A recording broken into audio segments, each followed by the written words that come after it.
que la hemos llamado el conjunto S, pues tiene una característica clave. ¿Qué es eso? Política, sociedad política. Entonces, para poder responder a la pregunta con la cual inicié esto en la sesión anterior sobre el Estado, uy, esto se trabó. ¿Allá están dando la diapositiva? Pues se ve que se mueve el cursor, profe. No, un segundito, por favor.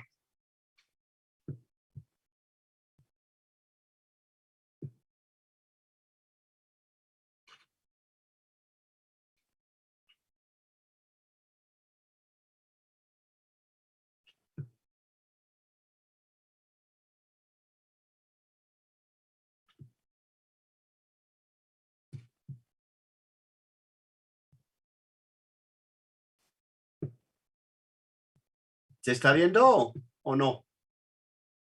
Sí, profe, se ve. Ok, entonces, para poder responder a esa pregunta que hicimos, no voy a ir a, digamos, respuestas de tipo sociológico o de una rama de conocimiento, digamos, muy reciente, que se llama ciencia política. No, no voy a ir a eso. Voy a ir a la filosofía política. Entonces, en filosofía política hay unos modelos y, digamos, hay un argumento que dice que hay 3 modelos, otro argumento que dice que no es sino 2 modelos, y otros dicen que no, que hay más de 3 modelos. Bueno, digamos que me voy a coger al de 3. Y vamos a ver entonces 3 modelos básicos. El primero es el llamado iusnaturalismo. Ius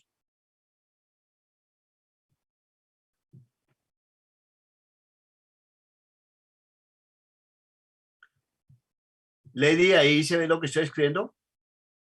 Sí, señor, se marcó en rojo. Ius naturalismo, ley natural.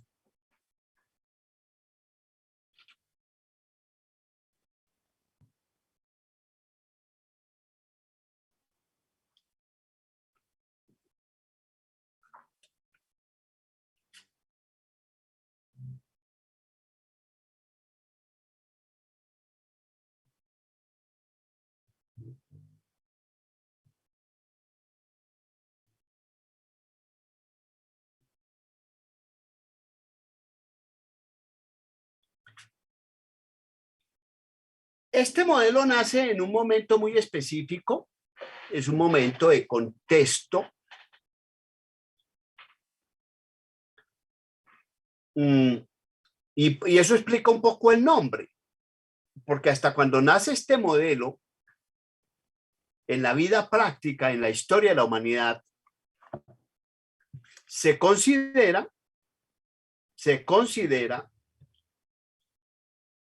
que el poder deviene de un poder superior, y ese poder superior es el poder divino. Dicho en otras palabras, el poder político viene del poder de Dios.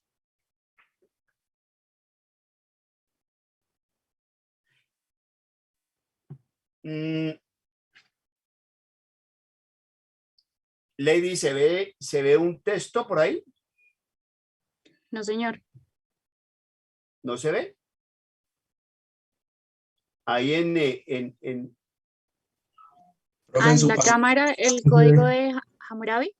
el código de Hammurabi, sí. El código de Hammurabi fue escrito como mínimo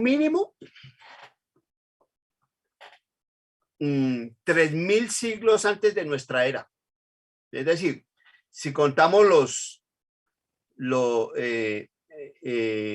los 2000 que han pasado,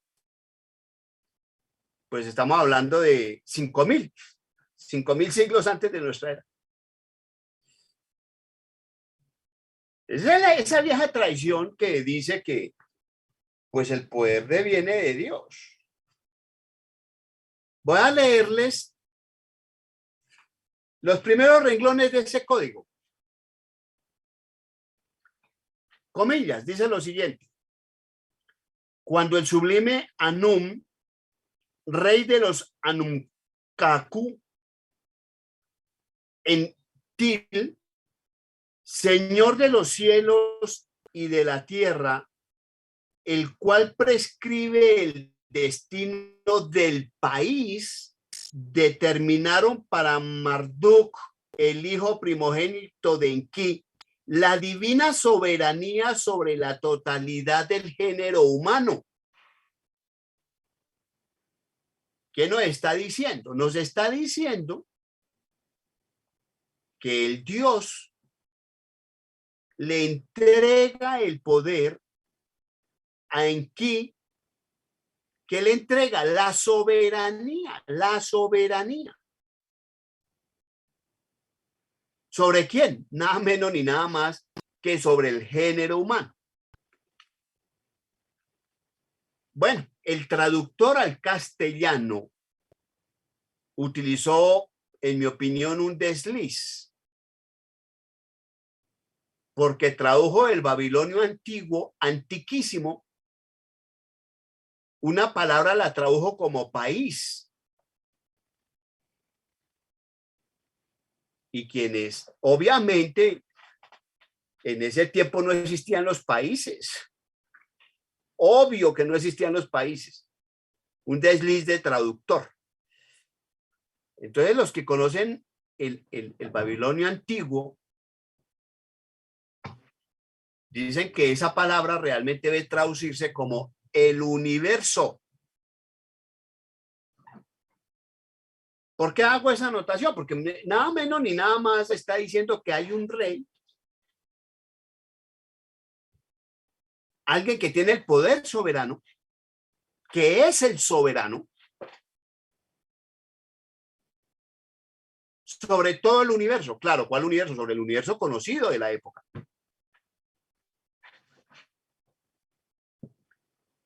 Pero eso es cosa práctica. Yo estoy en teoría. Entonces, teóricamente, ¿qué es lo que nos está diciendo? Que el poder político deviene del poder divino. Y eso vino así, sí. Hasta,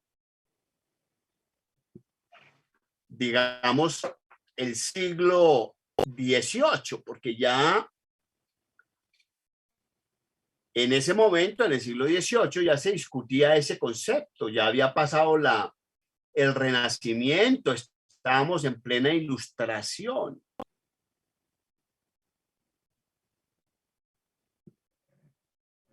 Entonces, mire usted que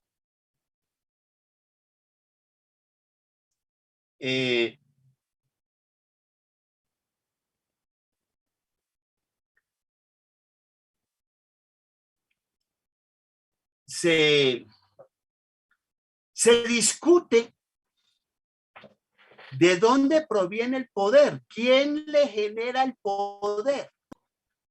Cuando se dice naturalismo,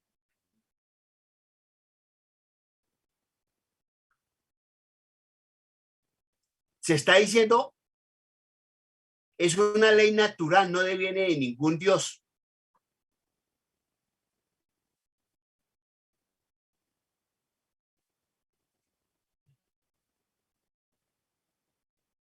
Y eso es una teoría que empieza a surgir a finales del siglo XVI en Europa. Se profundiza en el siglo XVII y está completamente solidificada en el siglo XVIII.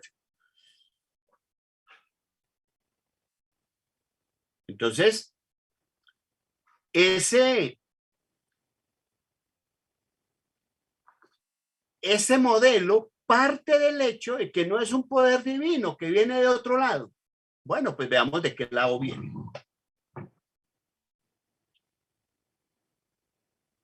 Los señores van a plantear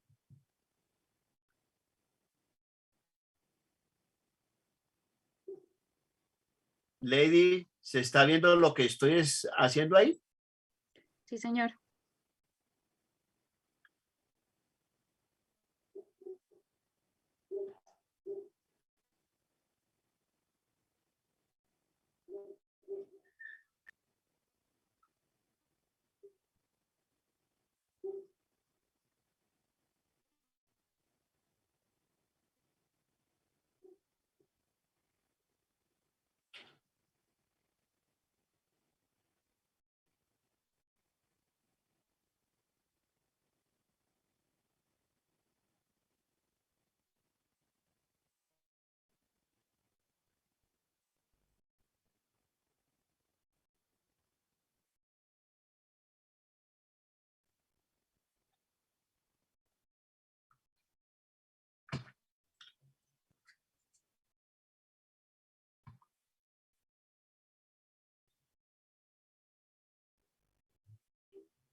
Cada puntico de esos es un individuo.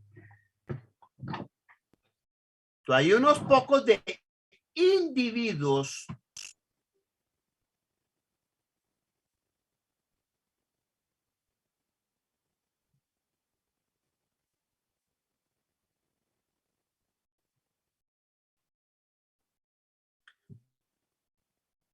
que tienen su poder de autodeterminación.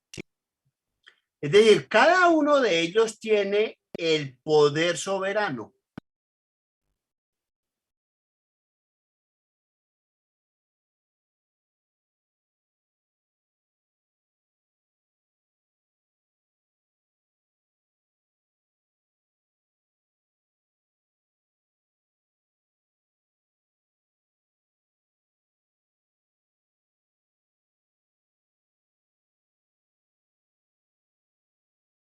Eso significa que ninguno de esos individuos está sometido a otro individuo. Nadie le puede decir obligar a hacer algo a otro individuo.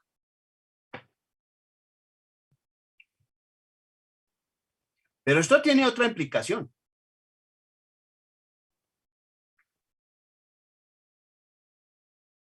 Y es que entonces esto lleva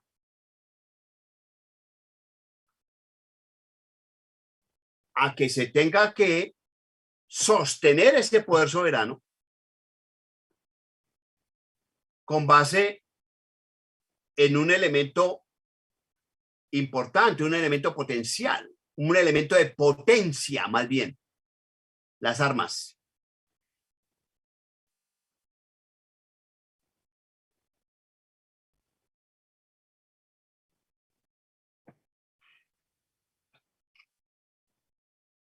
Todo el mundo ahí está armado. No hay nadie que limite eso. Tienen poder sobre las armas.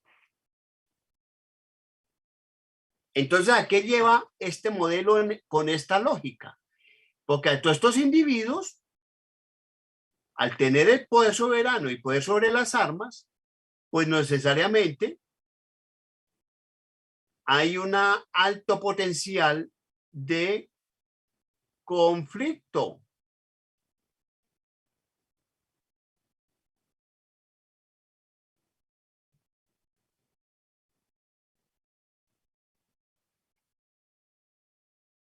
Conflicto.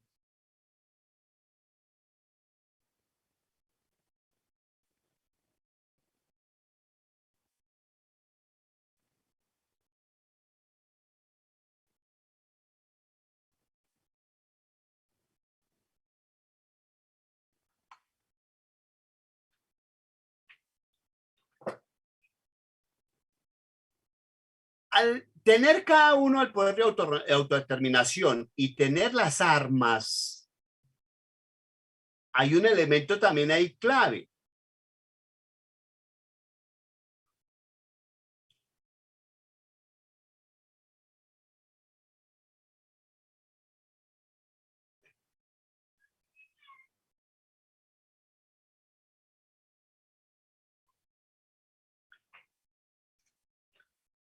No es nada claro, no es para nada claro qué es lo mío.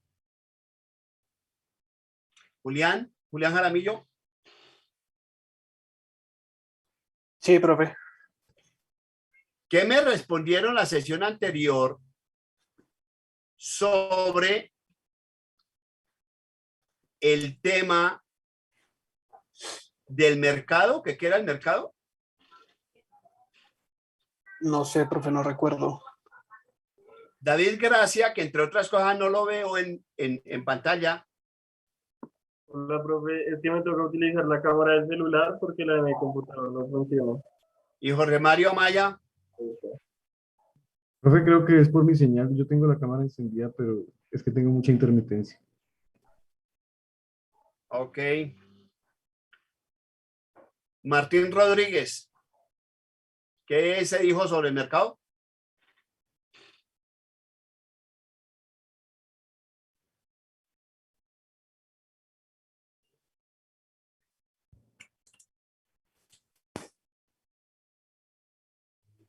No te escucho, no te escucho. Acerque más el micrófono. Ahí me escuchan. Sí, ahí te escucho.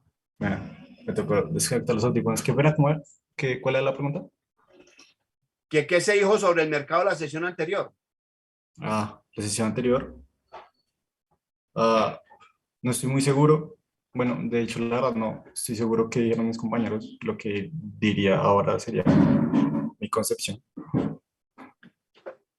Bueno, hay que estar atento porque yo siempre pregunto, dije que siempre preguntaba aquí. Ok, Sue.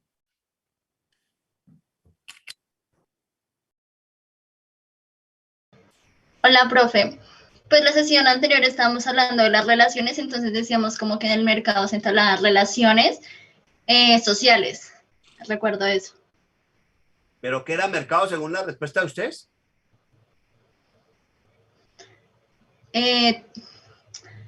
Por lo que, o sea, recuerdo tal vez como, no sé si el espacio donde se entablan las relaciones sociales. No, no, eso no lo dijeron ustedes. Natalie Castañeda.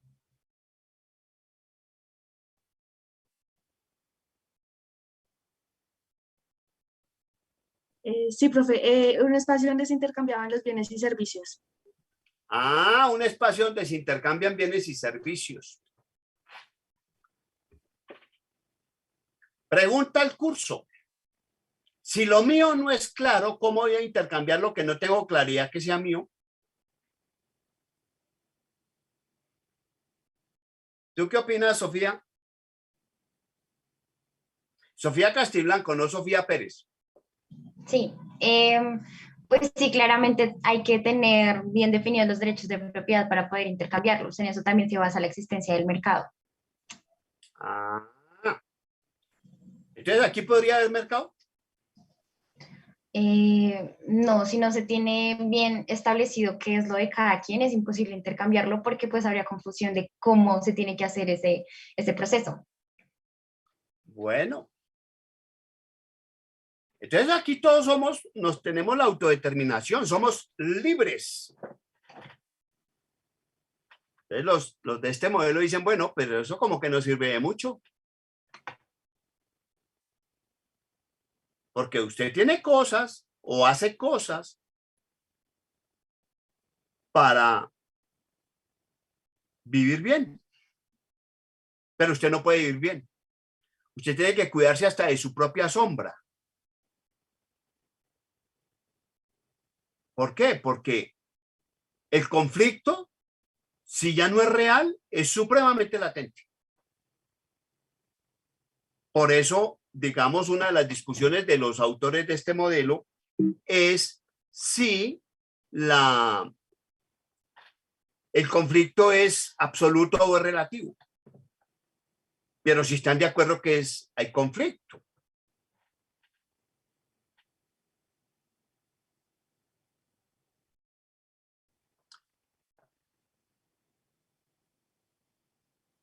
Y entonces aquí vienen y nos dicen que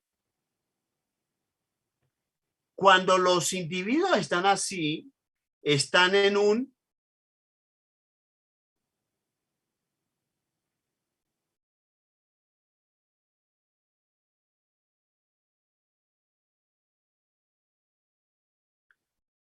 Lady, ¿se nota lo que estoy escribiendo? Sí, señor.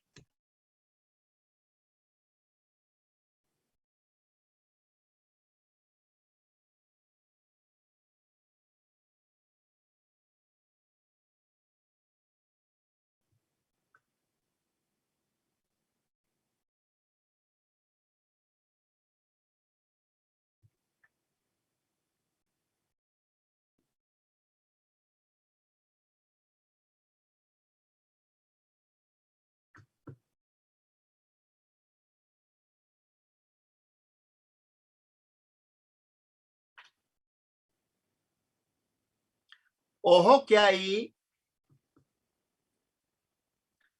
escribí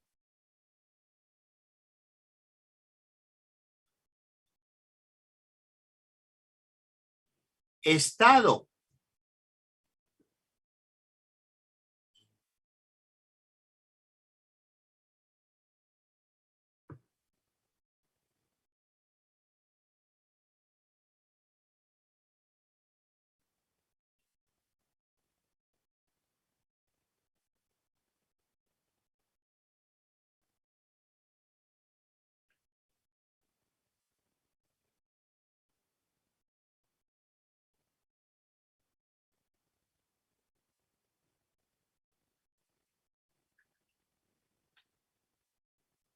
Mateo Rodríguez.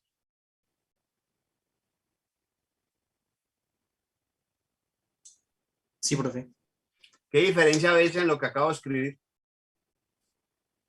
Pues estado con mayúscula es como, no sé si queda bien llamarlo, pero como el gobierno, como, y estado con minúsculas como más un,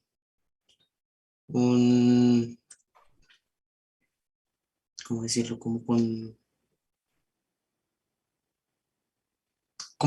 la forma en la que está esa cosa, ese material. No sé si... Bueno, diste en una, bueno, diste en algo que es importante. La diferencia está en la regla ortográfica. Estado en minúscula es sinónimo de periodo, estadio, fase.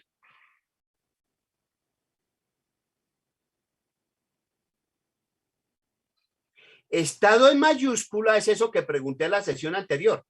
¿Qué es el estado? El estado.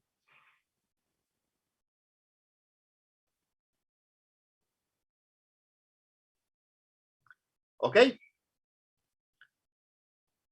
Aquí estamos hablando de una fase de naturaleza.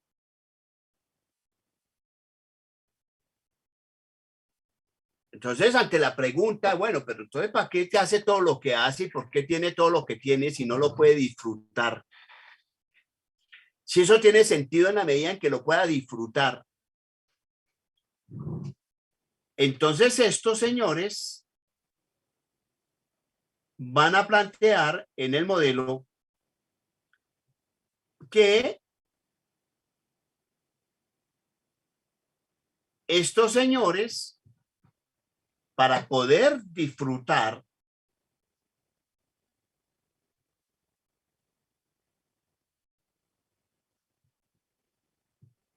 llegan a un acuerdo y con ese acuerdo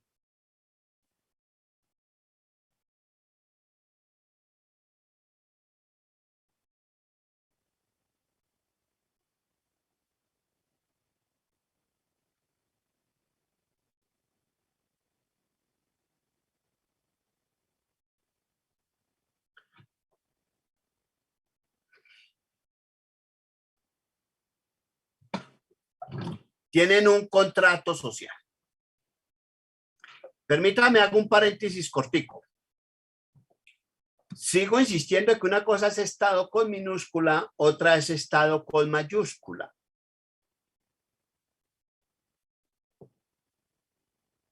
Es una regla ortográfica. Sin embargo, normalmente les digo que lean el capítulo primero del libro que se llama Teoría y Política Fiscal. Y allá van a encontrar que el Estado, que debe estar con mayúscula, lo pusieron con minúscula.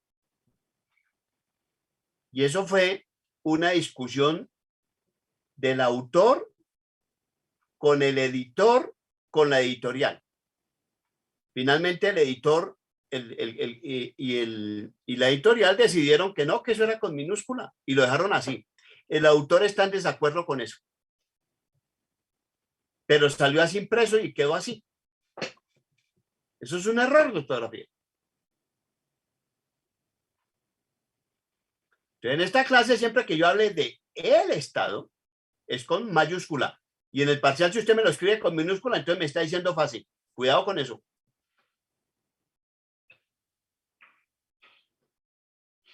Entonces, mire que cuando se acuerda, se llega a esto porque hay un acuerdo. ¿De qué trata el acuerdo? De cómo entregar el poder sobre las armas y el poder soberano. Es la parte clave de ese contrato social. Hay un acuerdo. Aquí se llega ya porque hay un acuerdo entre todos.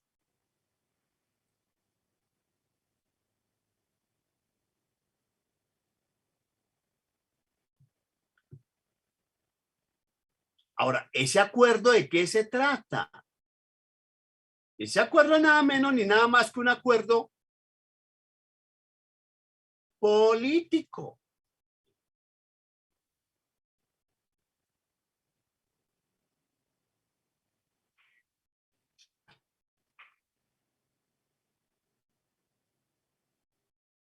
Dos preguntas al curso. Primera pregunta. ¿Qué implica un contrato para quienes llegan a través del acuerdo a ese contrato? ¿Qué implica? ¿Qué significa ese contrato?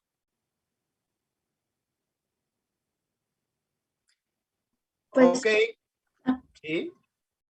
bueno, yo diría que una de las bases del contrato es que ambas partes se comprometen a cumplir los acuerdos que pactan en el contrato.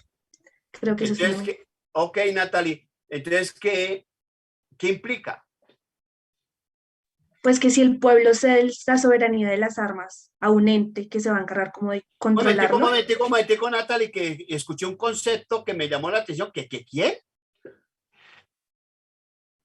Sí, o sea, que si el pueblo... Sí, ahí no hay pueblo, ahí hay individuos. Bueno, los individuos ceden ese poder soberano de las armas a un, digamos, a un ente, a un Estado, para que domine ese control sobre las armas, pues se compromete que a que ese monopolio... No, Natalie, yo he dicho que se lo entregó a alguien ahí. Pues sí, o sea, cuando tú decides que el poder soberano de las armas se cede a través del contrato social. Pero no he dicho a quién.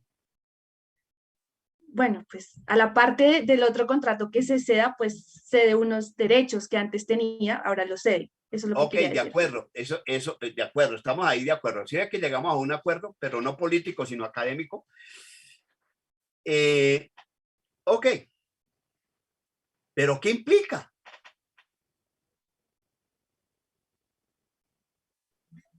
Pues que como se dio ese derecho, entonces ahora se va a tener a las decisiones que ceder ese derecho a la otra contraparte va a tomar sobre el pueblo, ¿sí? Sobre los individuos. ¿Cómo se llama eso? ¿Cómo se llama eso, Natalie? Eso Bueno, Tico lo piensa mientras le doy la palabra. Piénsalo mientras le doy la palabra. Se está de acuerdo, ¿no? A ver, Juan Camilo, no me metió quién está hablando, que no sé quién habla. Y la mano la había levantado Juan Camilo. Sí, profe, yo iba por buenas tardes, yo iba por la línea de Natalie. Es que cuando se tiene un contrato, digamos, se acuerda algo, se ceden los derechos para que, se ceden derechos a, digamos, a la voluntad general, ¿no? Para que esa otra parte que tiene los derechos pueda dictar normas o leyes, no sé. Y todos vamos a estar de acuerdo porque ya tenemos el contrato, digamos, pactado. No, todavía no, todavía tenemos ahí que llegamos a ese contrato, pero no he dado el paso siguiente. Ustedes han dado unos pasos que yo no he dado. Un momentico, alguien levantó la mano, no sé quién, pero sí sé que había hablado Harold. Harold, ahora sí te doy la palabra. Profe, pues no sé si lo que estás preguntando es esto, pero yo creería que ya en ese punto es que ambas partes están de acuerdo. Sí, ambas partes están de acuerdo. Entonces, ¿eso qué implica? ¿Qué implica? A ver, Martín. Ahí, pues el contrato implicaría una obligación de ambas partes. ¿Sería? Bingo. Es ley para las partes. Ahí fue donde Natalie se me quedó corta. Sí, tiene que cumplirlo, decía Natalie. Pues es ley para las partes. Cuando yo hablo con abogados, fundamentalmente, pues siempre les doy clases en los posgrados. Entonces ellos creen que las leyes surgen por allá como del Espíritu Santo. Yo no sé, que la ley y la ley. Les digo, no, momentico. Es que es la política la que genera la ley, no al revés.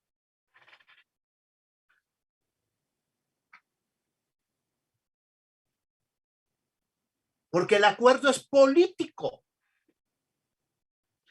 Político.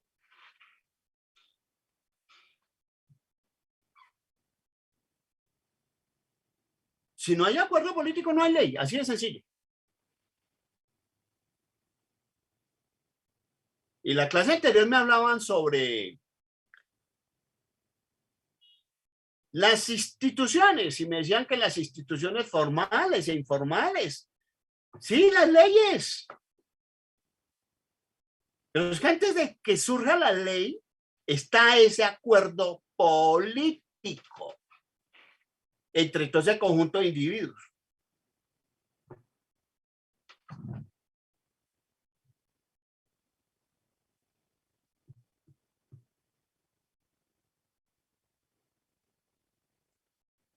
Entonces, en este modelo hay otra característica clave. Es que una vez se firma el contrato,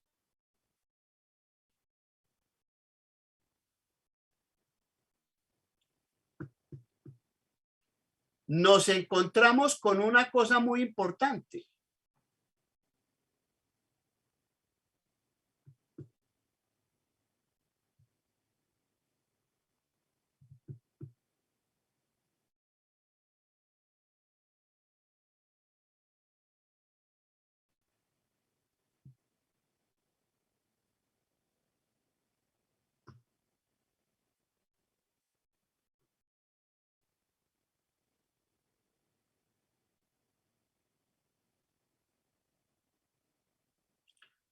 Aparece nuestro conjunto.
todos los individuos quedan integrados en ese conjunto que se llama la sociedad.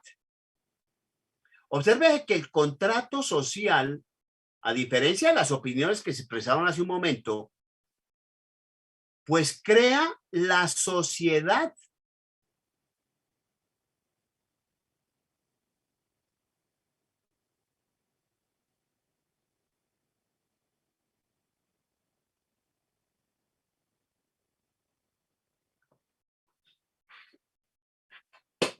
Implicaciones de esto.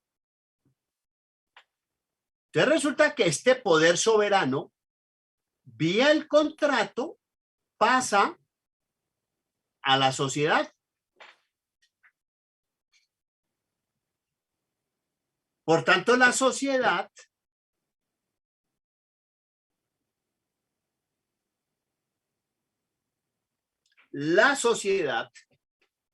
va a tener varias cosas allí. La sociedad tiene el monopolio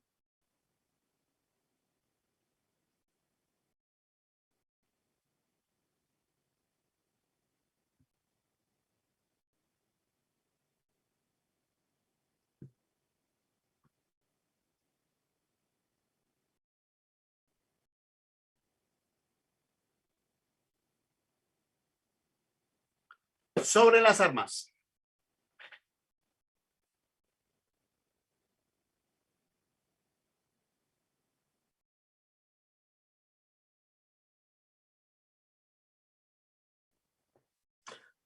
Asume completamente la sociedad el poder soberano.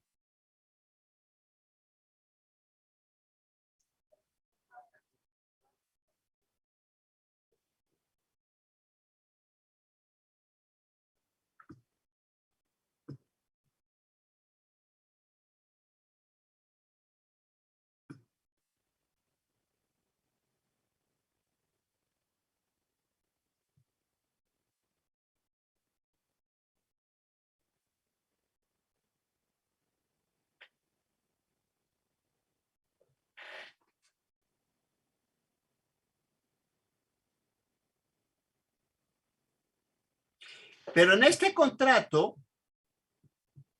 hay una cosa muy importante.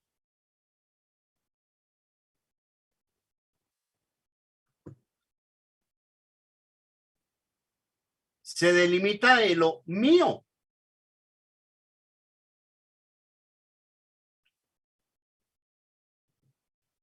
Entonces observen lo siguiente. En un estado de naturaleza, no puede haber mercado. ¿Por qué no puede haber mercado? Porque yo no puedo vender lo que no está definido que es mío. Ya un momentico, Diego. Yo no puedo disfrutar. Si alguien tiene un poder, digamos, de fuerza superior al mío, me puede quitar la vida, se puede llevar todo lo que tengo. Si me quita la vida, se lleva todo lo que tengo.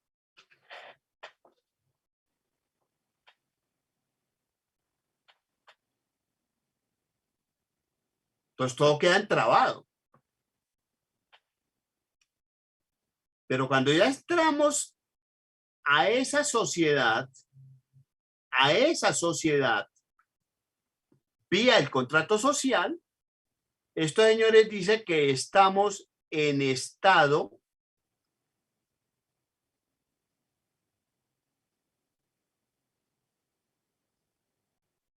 de civilización.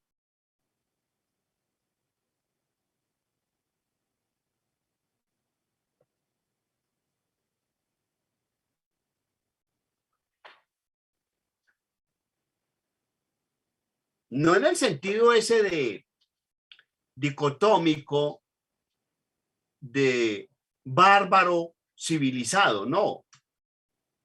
En el sentido de que en esa sociedad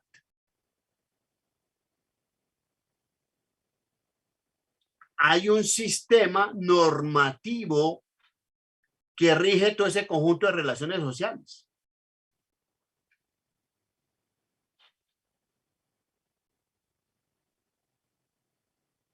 ¿Ok?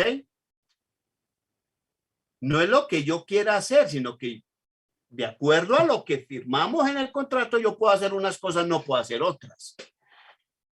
Diego, creo que él fue el que levantó la mano.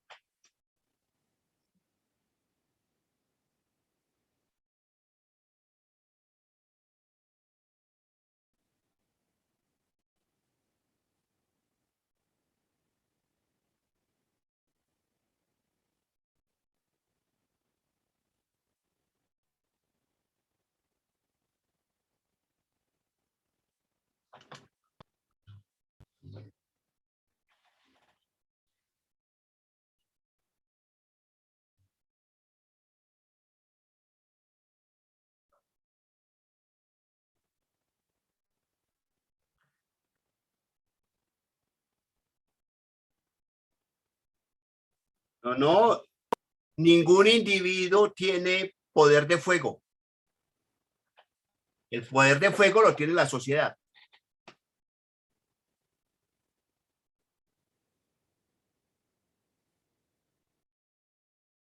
La sociedad política, la sociedad política. A ver, si la sociedad fuese un conjunto vacío, ¿habría punticos? Eso. Pero la sociedad no es la suma de los individuos, que es lo que tú me estás diciendo. Y a propósito que te veo con la camisa del fútbol. Un equipo de fútbol es la suma de 11, bueno, de esa camisa que es la de fútbol, ¿cierto? ¿Un equipo son 11 individuos? No, los que juegan. ¿Son 11? Y simplemente porque juegan uno en una posición y otra ya son un equipo. Ah, bueno, igual aquí. El hecho de que sea un poco de individuo no en sí, no, eso no hace que sean en sí mismos una sociedad. Yo puedo poner los 11 mejores de todas las posiciones del equipo, sin embargo no tengo equipo. Pero tengo los 11 mejores de todo el mundo y no hago equipo. Entonces hay algo más que poner a 11 en una cancha. Por tanto, no es la suma de los individuos. Claro, tú me das el concepto microeconómico de que es la suma. Cuando te explicaron allá en teoría del bienestar, dijeron que la sociedad era la suma. Eso sería fácil armar una sociedad así. Demasiado sencillo. Entonces, no, primera corrección, no son simplemente unos individuos, es que ya es la sociedad, la sociedad. Ahora,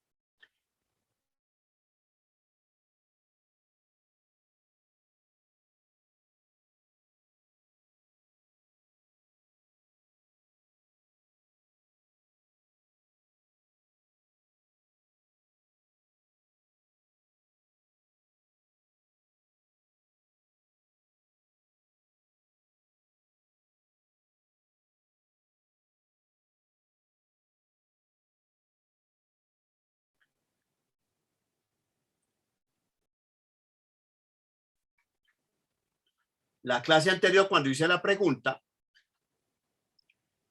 que en el mercado se intercambian bienes y servicios, ¿sí o no, Giselle? Sí, señor. Pero para yo intercambiar, yo les decía que no, que uno vendía o compraba. Pues tiene que tener definido el derecho de propiedad.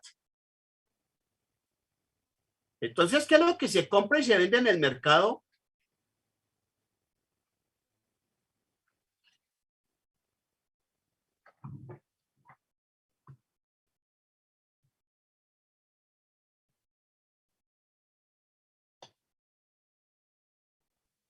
El derecho de propiedad sobre pues, el artículo que se intercambia. Bingo, usted lo que compra y vende son derechos de propiedad. Usted no puede vender objeto que no sea suyo. Usted vende el derecho de propiedad. Tan es así que cuando usted sale de un almacén de cadena, ¿qué hace el portero? Deme su recibo, es decir, demuéstreme el derecho de propiedad.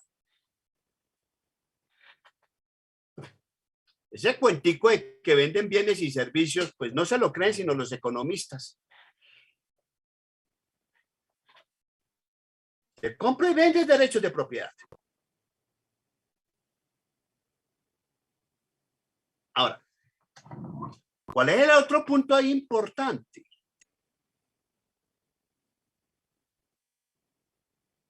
Que si usted entrega el poder de autodeterminación, usted entrega el poder soberano, usted lo entrega todo.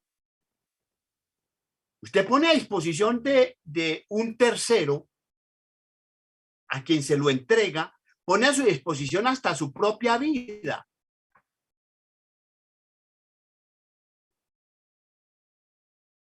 Ojo a lo que acabo de decir, usted no está entregando cualquier bobada.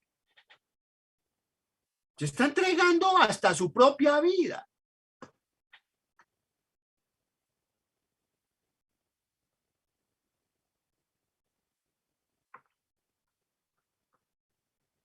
Y ahí viene una cuestión. ¿A quién se le entrega? Sí, eso se le entrega a la sociedad, pero ¿quién opera eso? Y entonces estos señores vienen y nos dicen que ahí está el quid del asunto. Porque quien va a asumir eso es un grupito de individuos. Vamos aquí a suponer que es este grupito de individuos. A ver, supongamos que son todos estos.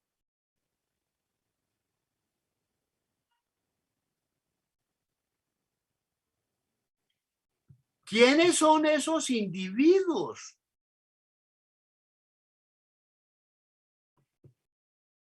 Estos individuos es lo que se llama el Estado.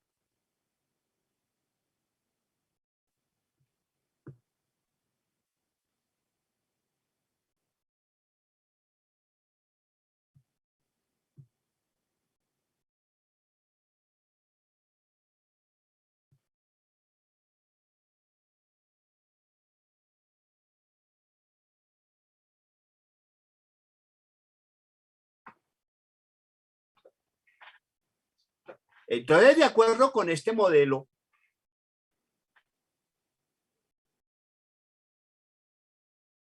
¿cuál sería la respuesta a mi pregunta en la sesión anterior? Oscar López. Sí, señor. ¿Me escucha? Sí, te escucho. Pues en este caso, entonces, el Estado sería un grupo de individuos que tiene el monopolio de las armas y también el grupo del cual, pues, la población asume como Estado, ¿sí? Que tiene como tal ese poder. Muy bien, pero digamos no primero el monopolio de la parte, sino que estos individuos de carne y hueso, como son ustedes, son el Estado.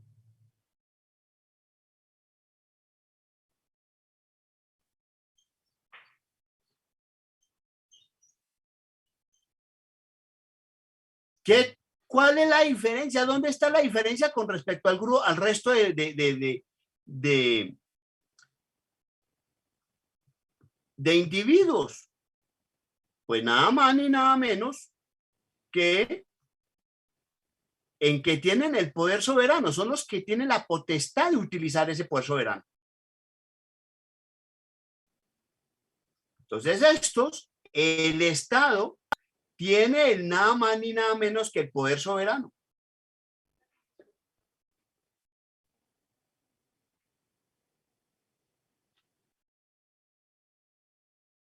Implicación de eso.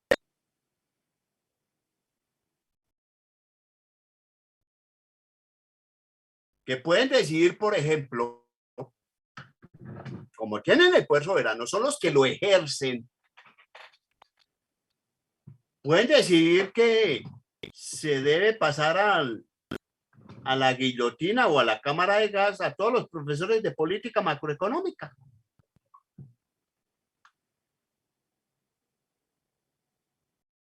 ¿Qué implica? Que por tener el poder soberano,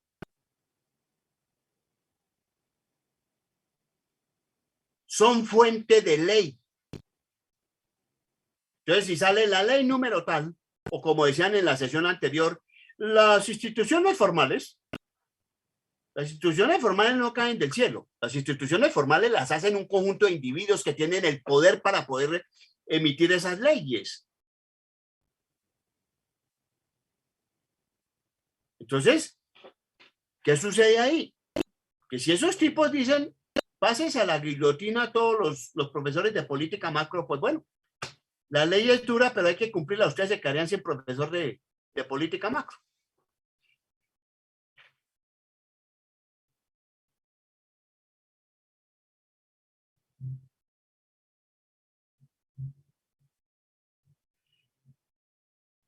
Pero mire que hay un tipo,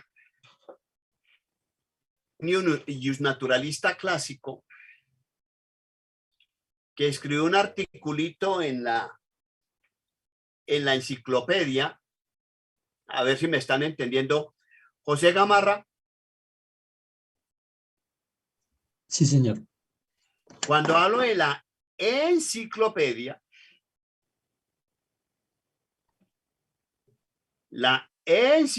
¿usted qué entiende por eso? Como donde se dan los significados de las cosas, de los conceptos. Yo no dije una enciclopedia, dije la enciclopedia.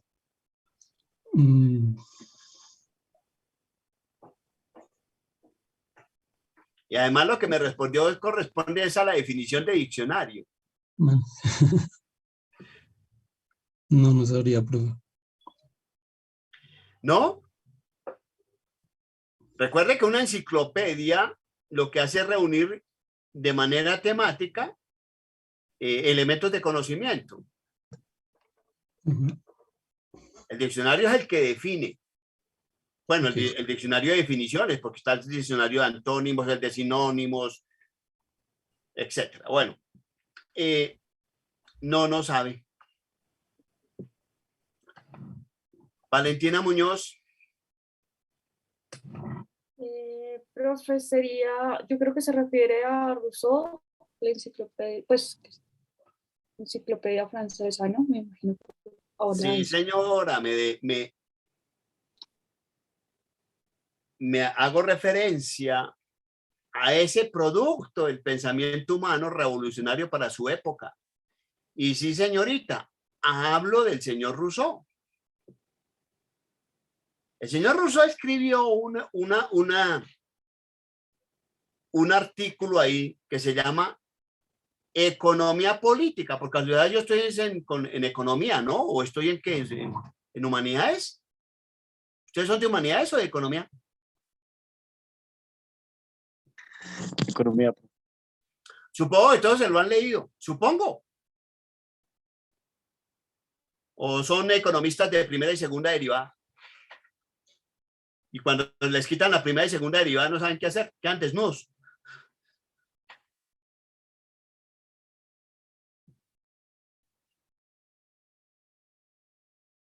Señora, ahí en ese texto de economía política plantea una cosa muy importante. Y ahí dice, oye, todos estamos de acuerdo con el fin. Mateo Rodríguez.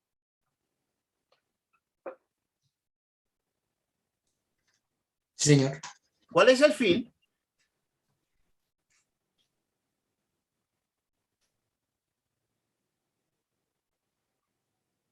No, profe, no sabría decir. ¿Estás en clase o no estás en clase? Veo que no estás siguiendo el argumento. Santiago Cueva.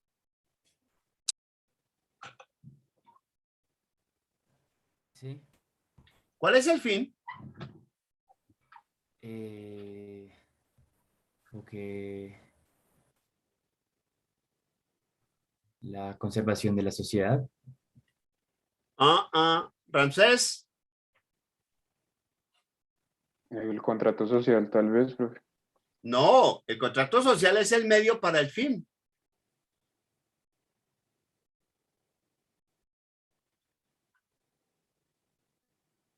Julián Jaramillo.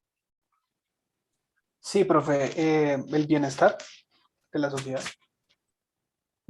No el bienestar de la sociedad.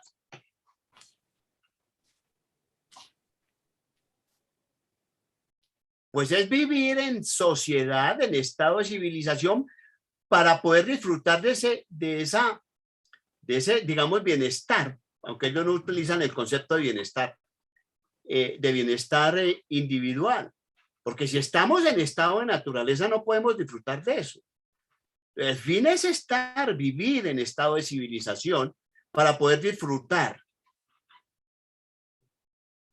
Entonces el señor Rousseau dice, oye, si ese es el fin, pues también tenemos que estar de acuerdo con los medios. Entonces resulta que ese estado requiere tener monopolio de las armas, ejercer el poder soberano, pero para poder hacer eso necesita gastar.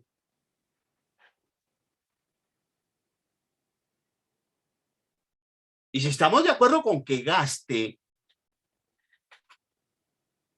pues también debemos estar de acuerdo con de dónde salen los recursos para gastar. Y los recursos para gastar entonces salen de una cosa muy importante, los impuestos. Pero entonces ahí nos metemos en otro lío. Porque entonces tiene un poder impositivo ese Estado. Porque tiene poder soberano.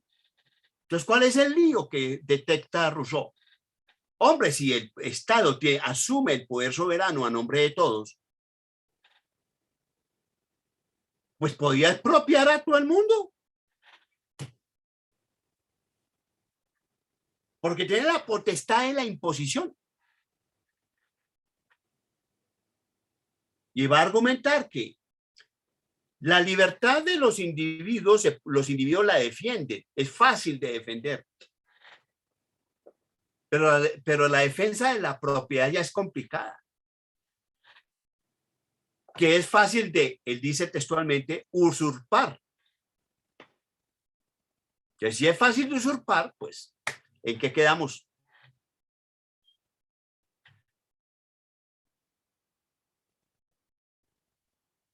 Debe decir, debemos construir ese estado de civilización, porque todos estamos de acuerdo con ese fin, porque necesitamos vivir en ese estado de civilización. Necesitamos vivir en sociedad. Pero el pago de esa situación implica impuestos. Entonces dice, mire, lo mejor es que los impuestos sean proporcionales. O sea, todos deben pagar y deben pagar en la misma proporción. Entonces, como todos están en un acuerdo absoluto sobre el fin, pues todos deben contribuir a ese fin. No unos pocos, no, todos deben contribuir a ese fin. ¿Y quiénes son todos? Pues el resto de la sociedad, lo que está ahí saliendo en amarillo, ¿se ve el amarillo? Sí, señor.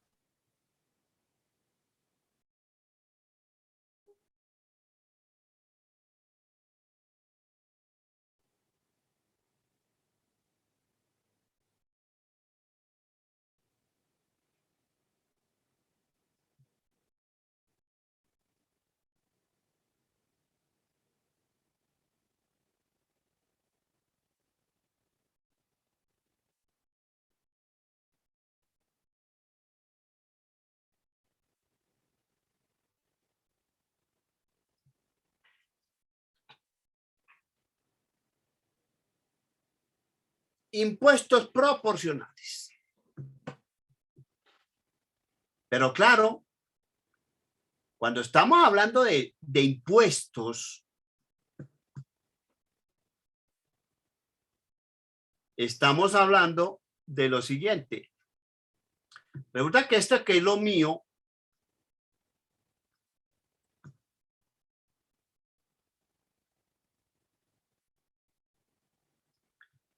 implica una propiedad privada, que aquí ya queda absolutamente definida.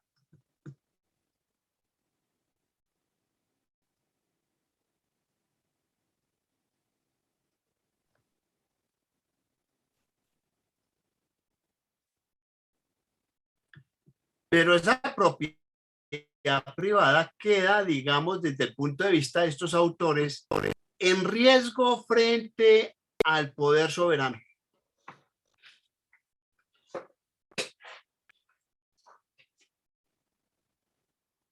Y no crean, insisto, que es cualquier cosa. En la constituyente de 1991 en Colombia casi no se ponen de acuerdo sobre eso. ¿Cómo diablos iba a quedar ahí en la constitución ese tema de la propiedad privada? Y en consecuencia, ¿cómo iba a quedar la opuesta? Porque es un concepto dicotómico. Si hay propiedad privada, también debe haber propiedad social. Lo uno sin lo otro no se entiende. Entonces, ¿cómo hacemos ahí?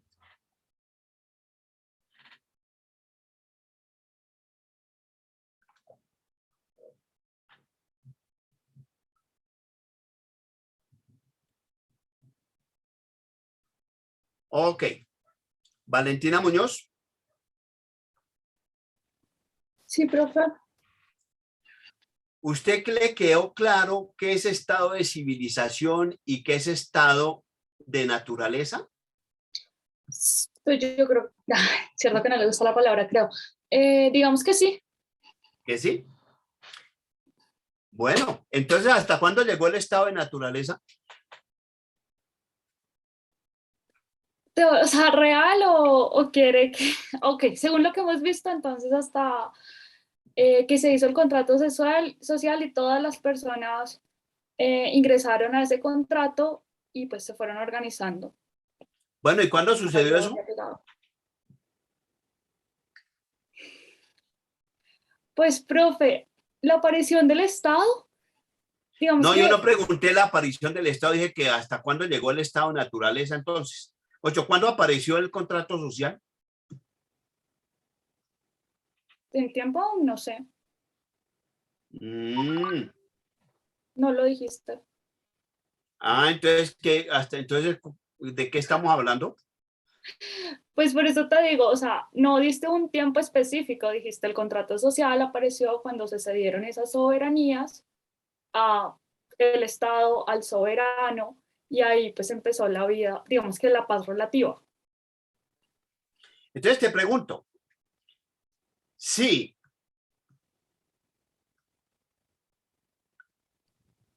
el Estado, la sociedad y en consecuencia el Estado pierde el monopolio de las armas, ¿qué pasa? Pues podemos siempre hay el riesgo de volver a un estado de naturaleza, donde todo, digamos que cada persona tenga digamos que se vuelve a dar el derecho a la guerra, porque no hay un Estado que tenga un monopolio de la fuerza que lo maneje, aunque siempre el Estado va a tener externalidades, lenguaje de economistas, como los grupos armados que hablábamos la clase pasada. Eso no son esas no son externalidades, mi jovencita. Entonces, ¿qué son, profe? Es que yo pues soy economista de formación, economista. Tú eres economista, yo no soy economista. ¿Qué es una externalidad? ¿Me quiere explicar qué es una externalidad? ¿Le quiere explicar a este pobre no economista qué es una externalidad? Pues, profe, lo que yo entiendo que son externalidades es algo como ajeno a, como una, ¿cómo hacerlo así? Como algo que no está en lo normal. O sea, es anormal. No, como lo que se espera, ¿sí me entiende? Como que algo... No te entiendo. No, pues cuéntame usted, porque entonces no sé. No, pues que yo no soy economista, en cambio usted sí es economista. No, yo acabo de mirar su hoja de vida y sí es economista de la universidad. Yo no soy economista. Entonces, su hoja de vida Nada, no soy nada. No, no sé. Oscar, dile que es una externalidad. Pues supondría que puede ser como una situación que no se tiene en cuenta en un problema, algo así, de pronto en un modelo, en una situación. Ah, eso es un tema de modelos. Bueno, pues tampoco Uy. modelos, quizás en una situación, por así decirlo, porque pues, bueno, ya hablar un poco de modelos es como un poco más complejo. Uy, sí, hábleme complejo, a ver si me confunde. Confunde y reinarás. A ver, confúndame. No, pues esa es la explicación de lo que yo supongo que es una externalidad. Ninguno me ha dicho que es una externalidad, Juan Camilo Alarcón. Las externalidades, digamos, son efectos secundarios. ¿Secundarios? ¿Así como de segunda categoría? Sí, son efectos que no se tienen en cuenta en la actividad de un agente económico, por ejemplo. No sé, la creación de la construcción de una carretera, eso es una externalidad positiva porque puede incrementar el valor de la tierra. Es un efecto, es un efecto que no estamos teniendo en cuenta, pero que a largo plazo está creando una consecuencia, en este caso Bueno, te positiva. metiste en un lío, te metiste en un lío, porque me estás hablando ya de política fiscal y eso se tiene en cuenta, el Estado lo tiene en cuenta. Así que mejor quite el ejemplo. Y cada vez que me vaya a definir algo, no me dé ejemplos, porque si le digo que es una suma y me dice, pues una suma, por ejemplo, es 2 más 2, digo, no me ha dicho que es una suma. Pero leí la definición, profe. No, Cristian Castañeda.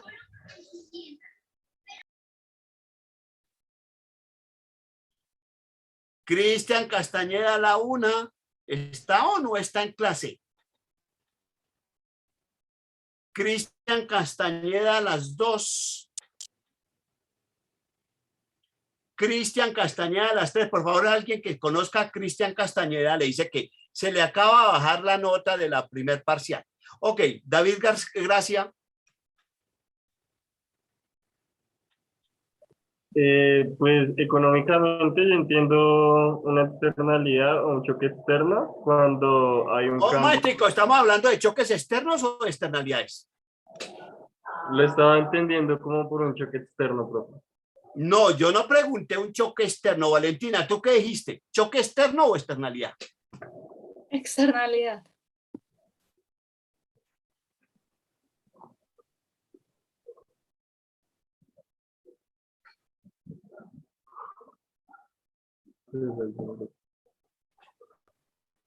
Estamos hablando de externalidades, no de choques externos. David, ¿qué es una externalidad? Tú que eres economista. Cuando la actividad me acuerdo de microeconomía y es cuando la actividad como que de una empresa afecta al desarrollo de la otra. Ah, pero si me afecta a mí, no, porque como yo no soy empresa.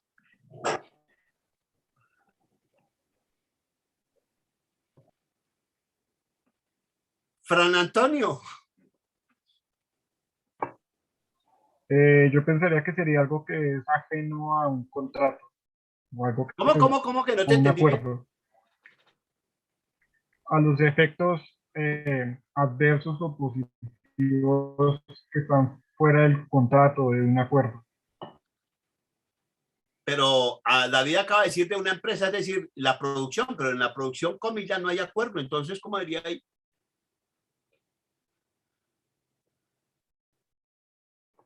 No sabría. Bueno, como no puedo gastarme la clase preguntando qué es una externalidad, les dejo la tarea para el próximo martes. Por ahí empezaremos. Ok. Mi querida estimada Valentina, no es una externalidad. Cuéntame, Lo que pasa es que el Estado, esos individuos que están ahí en verde, ¿los ves? Sí.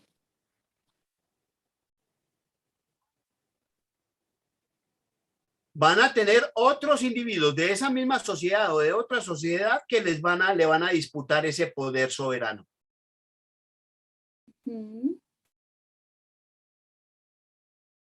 Entonces, claro, desde el punto de vista del modelo naturalista, Si el Estado no es capaz de sostener el poder soberano y en consecuencia tener el monopolio de las armas, esa sociedad retorna a estado de naturaleza.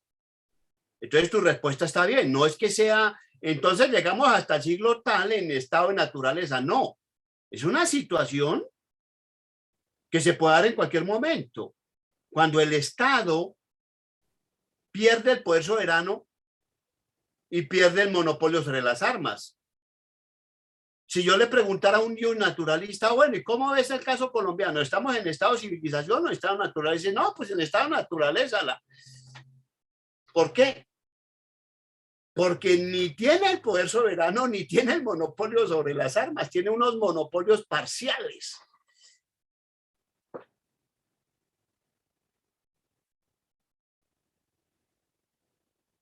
Y además tiene otro problemitas, bueno, que ahora no los voy a decir. Entonces, claro, muy bien, cuando estamos hablando de estado de civilización y estado de naturaleza, no estamos hablando de la historia, estamos hablando de un modelo teórico, de una sociedad puede estar en un momento determinado en estado de civilización y pasar a estado de naturaleza o viceversa. Entonces no estamos hablando de periodos históricos, ¿ok? Es un modelo.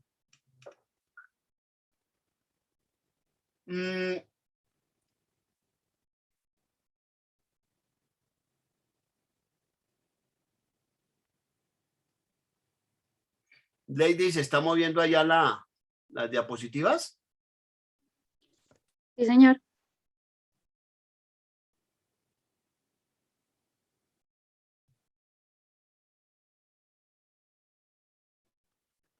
Ok. Sofía Castiblanco.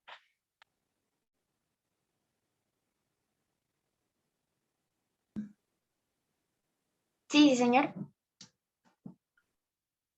Oiga, ¿y eso que acabo de decir que tiene que ver con la clase? Con la clase.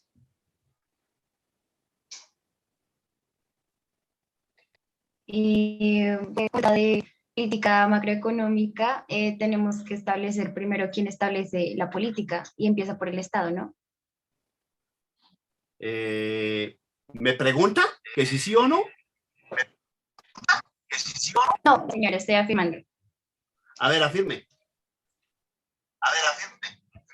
Que la creación de políticas, en este caso macroeconómicas, se establecen desde, pues, entonces tenemos que definir primero qué es un Estado, para saber cuáles son sus funciones y pues hasta dónde puede llegar para poder establecer política macroeconómica. Bueno, pero según lo que acabo de decir, ¿qué es un Estado? Bueno, pero según lo que acabo de decir, ¿qué es un Estado? Es una organización social que a través de instituciones pues establece el poder soberano a través del monopolio de la fuerza sobre un territorio determinado. ¿Yo hablé de territorios? No, no, señor. Entonces, ¿por qué hice eso? Pues no se lo tenía de la definición de Estado que tengo, pero no, tiene razón, eso no, usted no lo mencionó. ¿Hablé de instituciones? ¿Instituciones? Pues dado que se establecen leyes y en algún momento sí mencionó que las leyes se podían constituir como instituciones, dado que las instituciones yo son dije normas. yo dije que la clase anterior ustedes ya han hablado de esas vainas. Un naturalista jamás habla de instituciones. Listo, entonces son leyes, puntualmente. Ok. Laura Bayona. Sí, señor, profe. ¿Tú qué opinas? Pues estoy también de acuerdo con Sofía en cuanto a lo que se explicó hoy en la definición de Estado, que en cuanto, pues, si es a la política macroeconómica, toca definir quién es ese grupo de individuos que definen dicha política, que en este caso es el Estado. Que hay un grupo de individuos que tienen ¿una política de qué? No, o sea, definen, o sea, cómo crean esa política, pues, económica. Laura Sofía Pérez.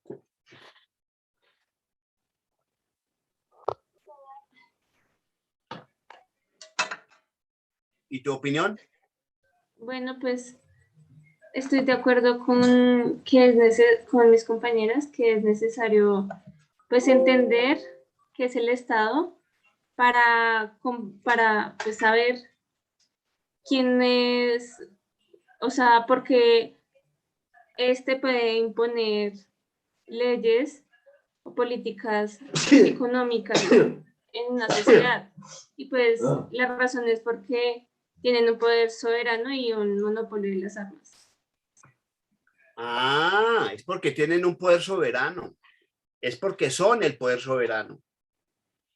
Pero hablamos de algún concepto de economía, Eduard Berján. Dígame, ¿Hablamos de algún concepto de economía? hasta ahora no. Ah, ¿y tú, Laura? Laura Marín. No, señora, aún no, un concepto de economía. O sea, perdimos el tiempo.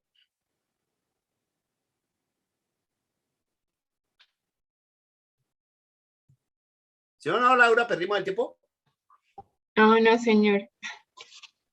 Valentina Muñoz, que levantó la mano.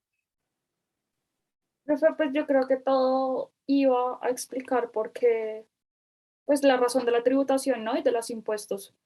Y eso sí es No, pues, no, importante para la no todo iba a explicarse en los tributos y no, señora. Ni siquiera he Bueno, explicado qué es un tributo.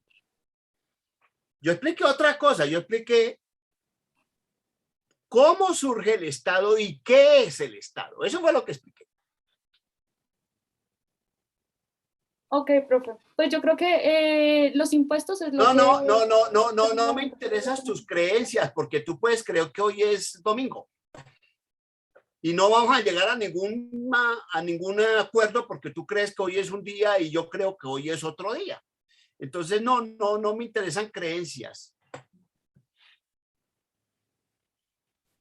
Ok, entonces lo que hablamos relevante para la economía es sobre los impuestos y sobre la misma organización, pues que permite que...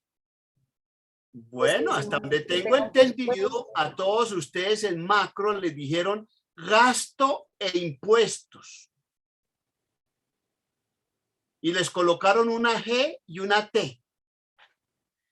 Y aparecieron como variables por obra y gracia del Espíritu Santo para los creyentes, para los no creyentes, esa vaina nos cayó del cielo.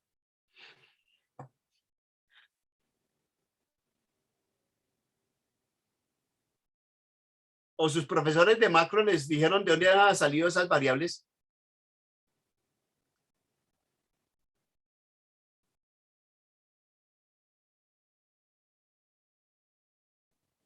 Tú, Oscar, que ves modelos, ¿te explicaron de dónde salieron esas dos variables del modelo?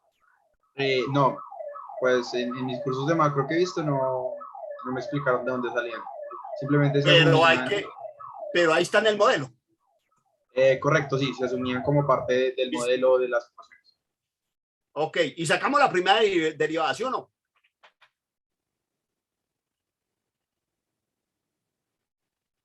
No sabemos de dónde sale esa vaina, pero eso sí sacamos la primera derivada.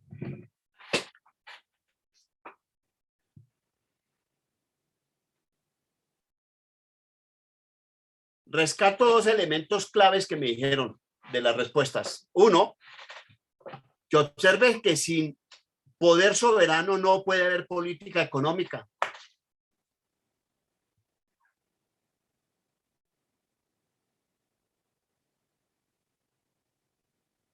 Hay alguien en la sociedad que tiene ese poder y ese es un poder político. No es un poder económico. Por tanto, estamos hablando de decisiones políticas, no económicas.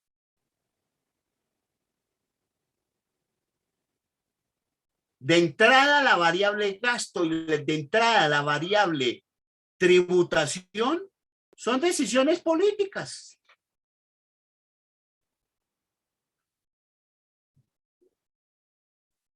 Ok.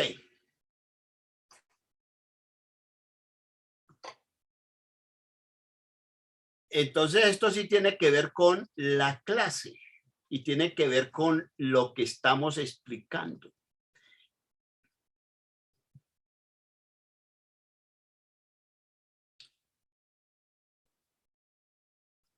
Entonces ya explicamos el primer modelo, el naturalismo. El segundo modelo es el famoso modelo de Hegel.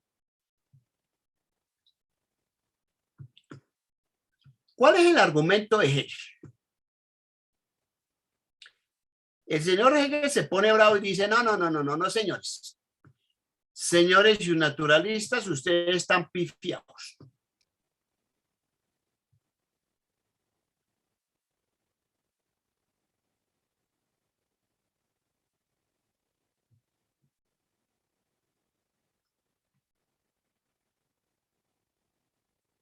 Usted no tiene que crear la sociedad a partir de un contrato social. La sociedad existe. Esa sociedad tiene un ojo, más bien lo voy a hacer de esta manera, un segundito. Ahora un segundito porque no me sale el borrador.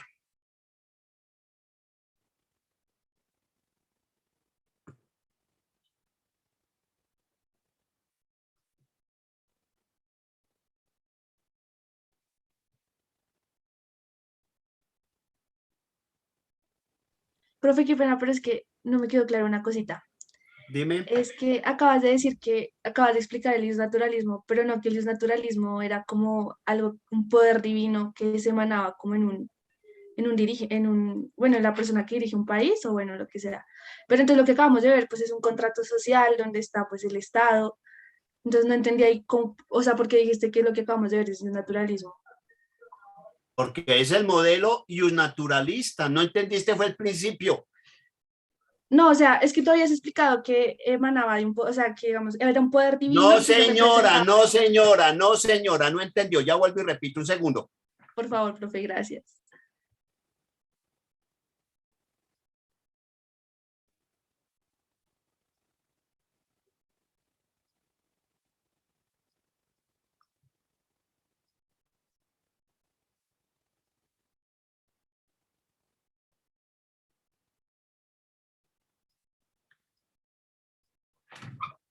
Dije que el modelo naturalista surgió en un contexto determinado. ¿Cuál era ese contexto que se venía argumentando, mi querida y estimada Natalie?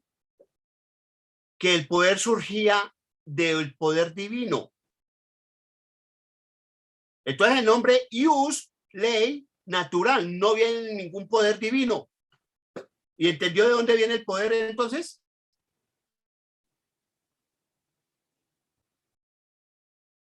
Pues sí, esa es una ley natural. ¿Sí? ¿Y por qué natural?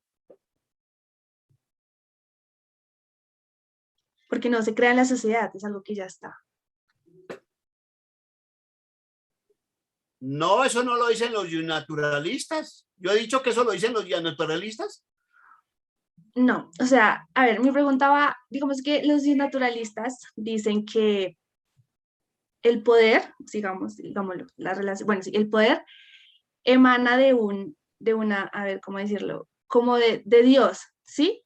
No, no dicen eso, pero no me estás entendiendo que yo no he dicho eso. ¿Qué acabo de decir? No, o sea, que es un estado de naturaleza, yo sé, yo entiendo. No. A ver, voy a ponerle entonces un símil. ¿Tú crees que si Adam Smith hubiese vivido en el siglo I de nuestra era, hubiese escrito La riqueza de las naciones? Yo creo que no. Y ahí nos toca hablar de creencias. Pues claro que posiblemente no. La probabilidad de que no es casi de 1. Lo escribió porque vivía en el capitalismo, porque si no, no hubiera escrito eso. Entonces dije que estos tipos que se llaman escuela ius naturalista, surgen en un contexto determinado. ¿En qué sociedad? Dije, ¿por qué ley natural. Dije, ¿por qué ley natural? No dije que venía de Dios. Dije, porque los señores vivieron en un contexto en el cual todo el mundo argumentaba que el poder soberano, el poder político venía del poder divino. Y entonces ellos dijeron, no, eso no es así, mira, es de esta manera. Esa que ves el dibujito ahí. Entonces pregunto, Natalie, ¿los naturalistas aseguran que el poder viene de Dios? No. Entonces, ¿de dónde viene el poder? Pues del contrato social. No, señora, no viene del contrato. ¿De dónde viene? ¿De una ley natural? No, ¿cuál ley natural? ¿Cuál ley natural hay ahí? No, profe, entonces no lo tengo claro, por eso te pregunté. Ah, Oscar, decirle de dónde. No lo tengo claro. Hoy esa sería una buena pregunta en el parcial.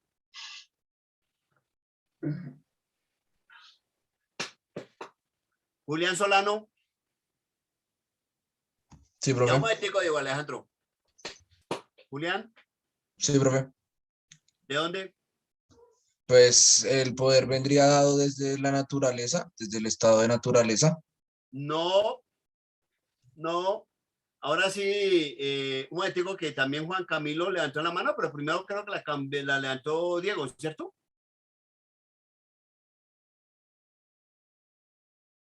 Bueno, ahorita entonces, porque estoy buscando mi respuesta. Ahora sí, ahora me perdió. ¿Quién fue el que levantó la mano? Yo, profe, el poder soberano se vendría del individuo, ¿no? Sí, de acuerdo, parte del individuo, pero ¿de dónde viene? Viene de que el individuo decide soberanamente entregarlo. Entonces no es que Dios dijo que, sino que el individuo decide entregarlo vía. ¿El medio cuál es? La política. El resultado de esa política, un contrato. El resultado de ese contrato, una sociedad. La implicación de esa sociedad, la creación de un Estado.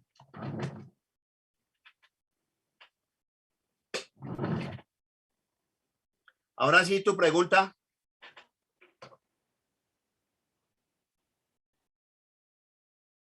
¿A quién? ¿A quién? Ah, no. Ellos escribieron fue economía, no política.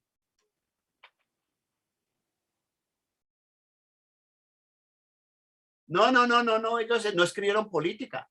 Cuando estamos hablando de los clásicos del naturalismo, estamos hablando de Rousseau, estamos hablando de Hobbes, estamos hablando de Locke. ¿Ok?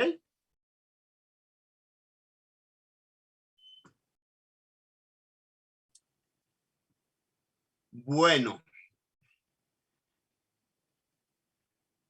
Perdidos y aseguran que entendieron. Y les hacen una pregunta, pues no habían entendido. Ok. Vamos al segundo modelo. El segundo modelo nos dice que no. El señor Hegel dice, no, señores y naturalistas, ustedes están equivocados. ¿Por qué? Porque el individuo no nace fuera de la sociedad. El individuo nace en sociedad. El individuo no puede existir fuera de la sociedad.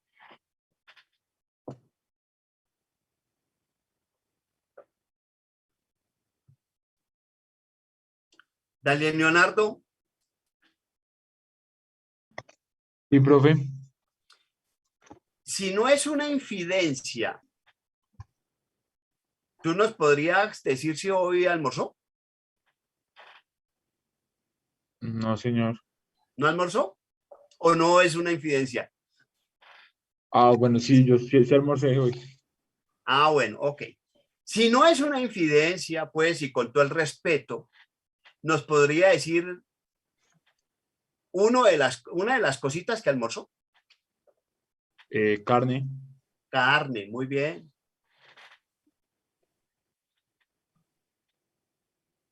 Oye, Daniel, ¿y cómo llegó la carne a tu mesa?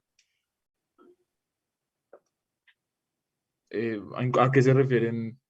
Sí, comiste carne, ¿cierto? Sí, señor. Supongo que estaba sentado en una mesa. Sí, señor. ¿Y cómo llegó la carne a la mesa? ¿Me la trajeron? ¿Quién? Mi tía. Ok. Tu tía muy amablemente te lleva la carne a la mesa. Mesa, carne. ¿Y en qué le llevó la carne? En un plato. Mesa, carne, plato. ¿Tu tía hizo la mesa, hizo el plato y preparó la carne? No, pues la mesa no la hizo, el plato tampoco, la carne sí la preparó. La preparó. Es decir, que para que Daniel Leonardo hubiese podido almorzar hoy, no pudo haber actuado solo. Necesitaba mesa, que no hizo. Necesitaba plato, que no hizo. Y supongo que utilizó tenedor y cuchillo, que también supongo que no hizo.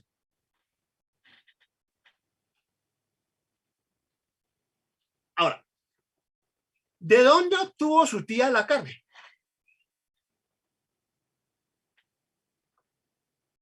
De la tienda.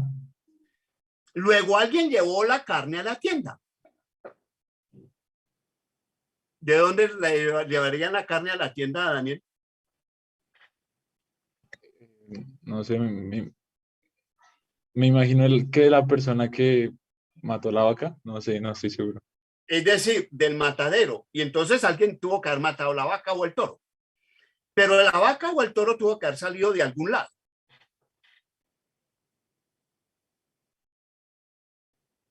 Alguien crió vacas y toros, para lo cual necesitó también un poco de cosas. Daniel Leonardo, al final de todo ese proceso, está sentado en una mesa, está sentado frente a una mesa, sentado en una silla.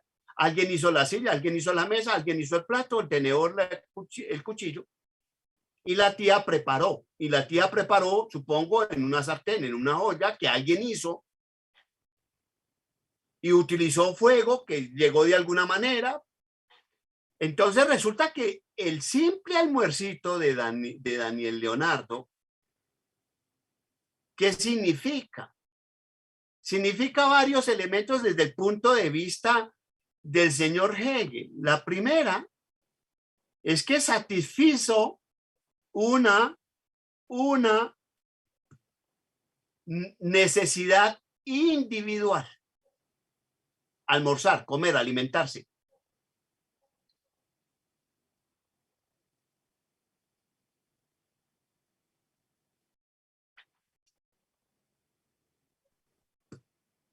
Profe, Pero lo eso que, es estás, así. lo ¿Sí? que estás escribiendo en rojo, no sé. ¿Cómo, Ana? Escribiste algo en rojo, no sé si lo ven todos igual, se ve como cortada la palabra. No, yo estoy escribiendo en azul.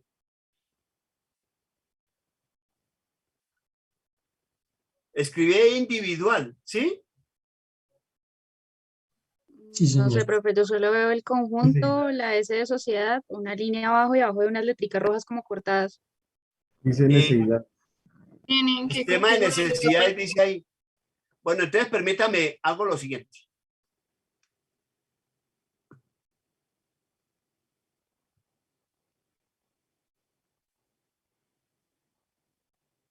Lady, ¿se ve ahora sí bien? Sí, señor. Ok. Entonces, bueno, estábamos diciendo que Daniel Leonardo pues satisfizo una necesidad individual. Pero esa necesidad individual la satisfizo exactamente porque hay una sociedad interconectada. Solito, Daniel no hubiese almorzado, porque no tiene tiempo de criar la vaca, hacer la mesa, hacer la silla, el plato, la cuchara, el tenedor, preparar la carne. Para preparar la carne necesita otro mundo de cosas. Todos no saben hablar. Desde el lenguaje hasta satisfacer la necesidad de comer. implica la sociedad. Entonces el argumento de Hegel es eso. No puede haber nada por fuera de la sociedad.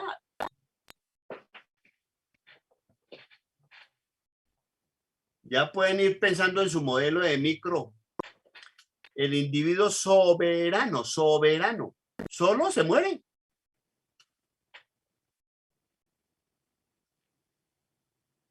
Ok, pero también hay unas necesidades sociales.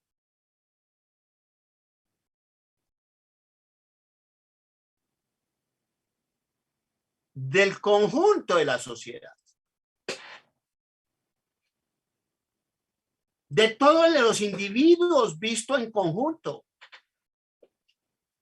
Empiece por el lenguaje otra vez. Necesitan comunicarse. O se enloquecen.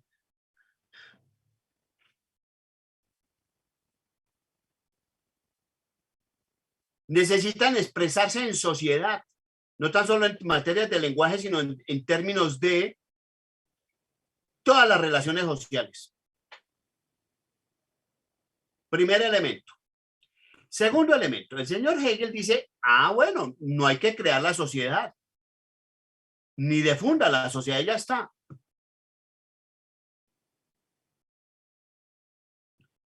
Pero me divide esta sociedad en dos.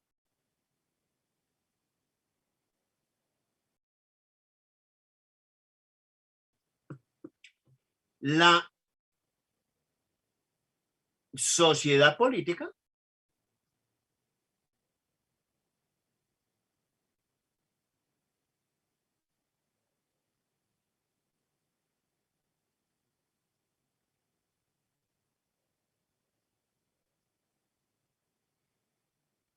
Lady, ¿se está viendo bien? Sí, señor. Ok. Y la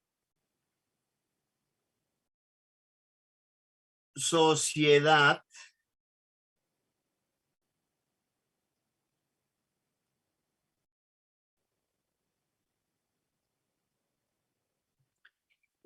civil.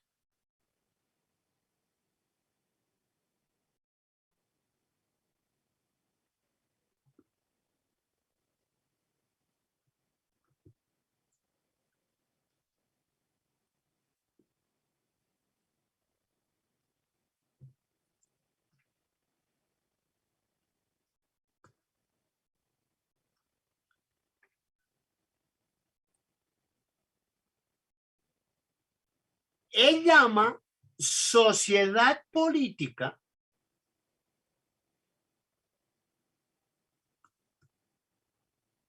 o Estado. Sociedad política es el sinónimo de Estado. Entonces el Estado o la sociedad política tiene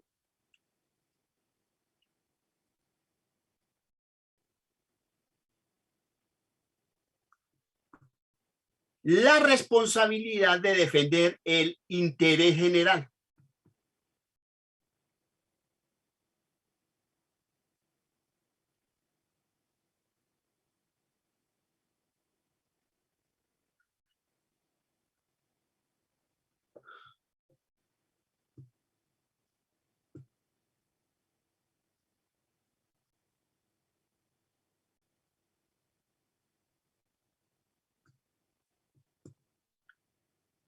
La sociedad civil defiende el interés individual.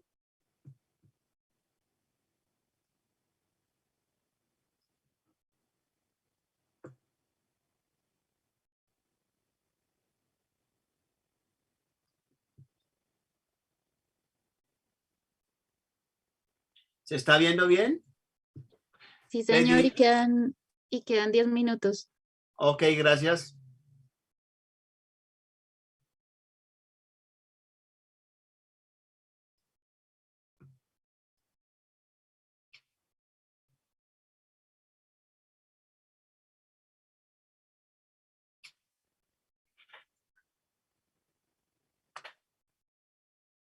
Por tanto,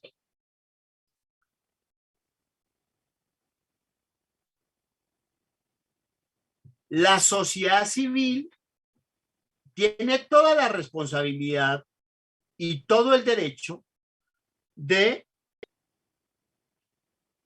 y claro, la potestad sobre la propiedad privada.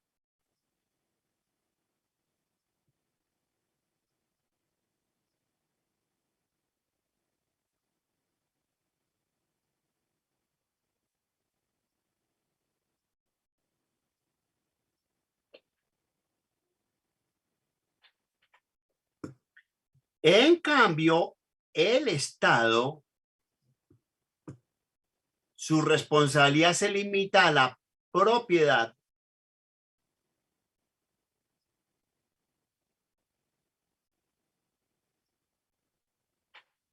social.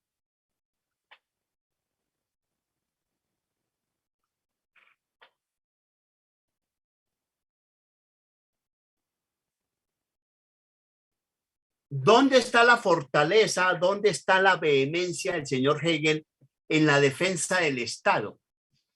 En que para él esa sociedad tiene un tema fundamental ahí.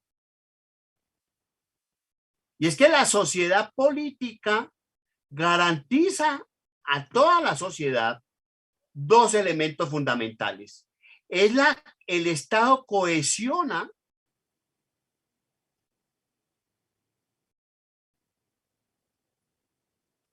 la sociedad.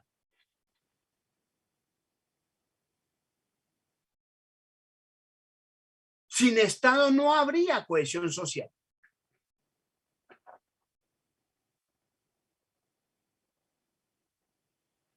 Y el Estado genera toda la legalidad, la ley que permite operar a toda esa sociedad. Sin esas leyes, sin ese Estado que emite esas leyes,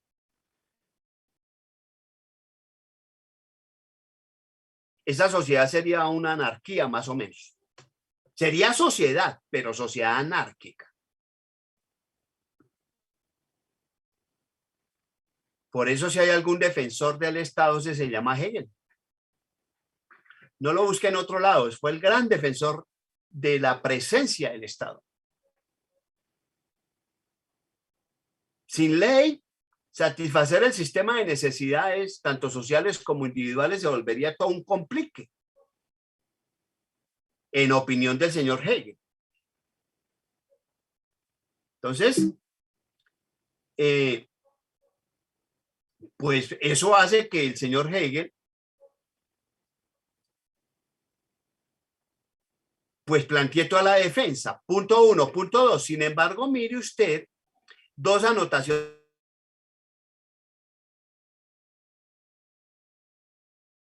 El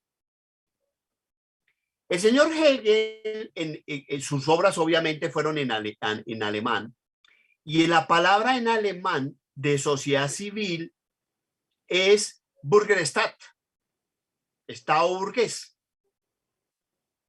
Y claro, en la época, ¿qué significaba Estado burgués? Pues el Estado de los empresarios. Entonces, ojo, porque hoy en día, siglo XXI, sale cualquiera con un cartelito por la séptima y dicen, uy, ahí va la sociedad civil. No, para Hegel eso no es sociedad civil. Para Hegel es el que tiene propiedad privada sobre el capital. Cualquiera no sería sociedad civil. Primer elemento. Segundo elemento característico del modelo de Hegel es que, curiosamente, el filósofo que más llevó a su altura la filosofía dialéctica, pues curiosamente no plantea una dialéctica entre la sociedad política y la sociedad civil. Quedan como elementos separados, por eso la línea es absolutamente continua ahí, y la sociedad política o Estado por encima de la sociedad civil, pero separada completamente de la sociedad civil. Diego, Alejandro, ¿tu pregunta?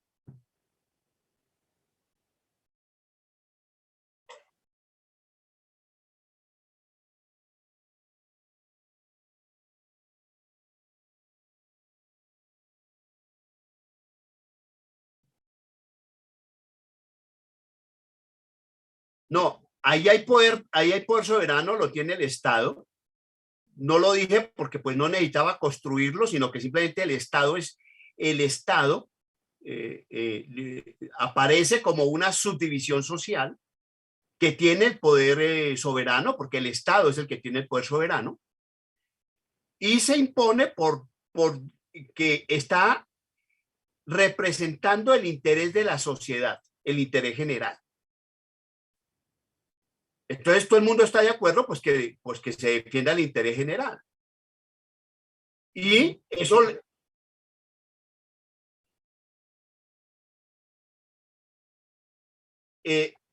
no es que es un acuerdo tácito, sino que como la sociedad ya existe el Estado.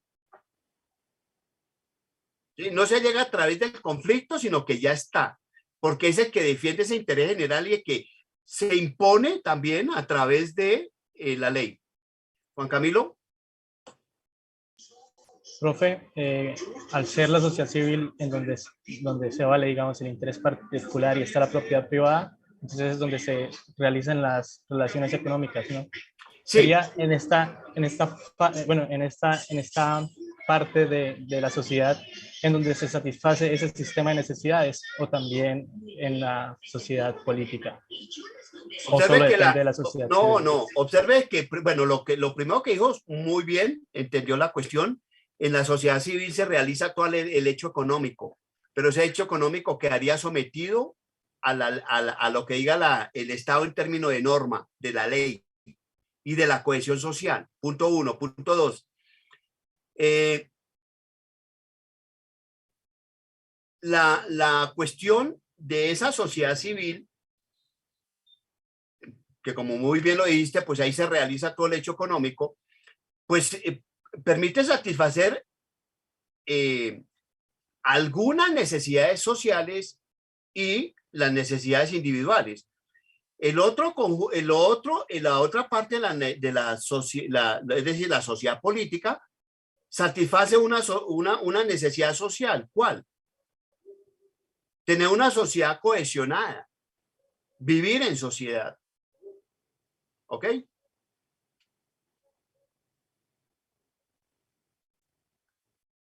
Bueno, antes de cerrar la sesión de hoy, ¿averiguado lo de la bibliografía? ¿Alguien por ejemplo, Giselle, me puede decir cómo te fue?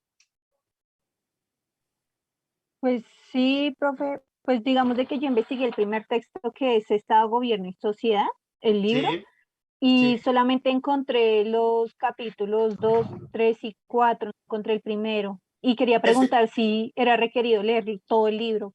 Es todo el libro, pero ¿qué fue que rompieron el libro ahí en la biblioteca o qué? No lo encontré digital. Ah, digital, eso es otra cosa, no. Pero ¿revisaste qué biblioteca está para que lo pidas y toda esa cosa? Ah, eso sí no lo busqué. Ah, pues hay que hacerlo. Ese libro está ahí en la Biblioteca Nacional, en la del Externado, en la de los Andes, la Javeriana. Entonces, por préstamo interbibliotecario puedes solicitar. Igual está en la Luis Ángel Arango. Los que tengan el carnet de la Luis Ángel Arango, pues lo pueden pedir en la Luis Ángel Arango, por ejemplo.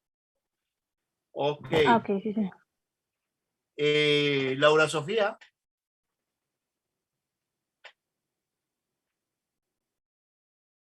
Laura. ¿Está o no está? Van dos. Último llamado. Profe, ¿cuál Laura?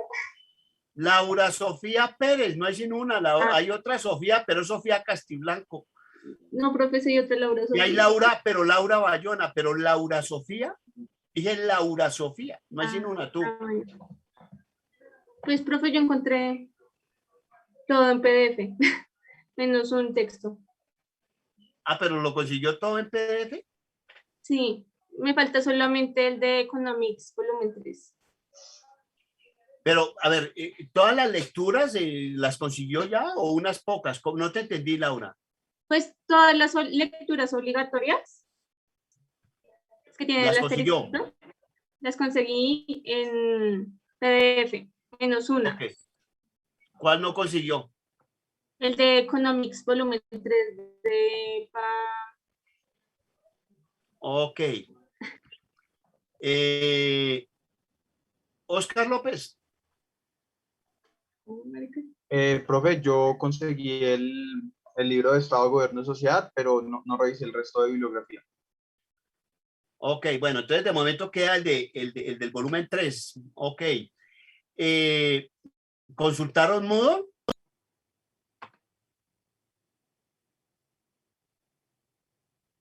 Yo abrí un curso virtual que se llama Política Macroeconómica en Moodle. Y eso de ustedes están ahí profe, inscritos, ¿entraron? pero pues yo no vi, o sea, yo abrí la carpeta de bibliografía, pero no había nada subido aún. Ah, bueno, ok, hay que volverlo a consultar entonces, por en cualquier momento puedo subirlo algunas cosas. Ok, bueno. Entonces nos vemos el próximo martes. No se los olviden de las externalidades. ¿Qué me preguntas, Laura? Profe, tengo una pregunta, pero es como, pues del tema, pero es más por curiosidad.